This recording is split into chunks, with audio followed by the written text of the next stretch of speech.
তাফসিরে রুহুল মাআনি এই কিতাবে জনৈক আল্লাহর ওলি উনার একটি বাণী উল্লেখ করা হয়েছে। উনি বলেন, সেই ব্যক্তি কিয়ামতের দিন সর্বাধিক শাস্তির ভিতরে থাকবে, সবচেয়ে বেশি আযাবের মধ্যে থাকবে, যার পরিবার পরিজন ধর্ম সম্পর্কে মূর্খ ও উদাসীন হবে।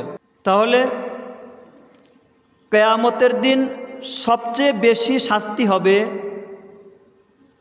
সর্বাধিক আযাবের উপযুক্ত হবে কোন ব্যক্তি?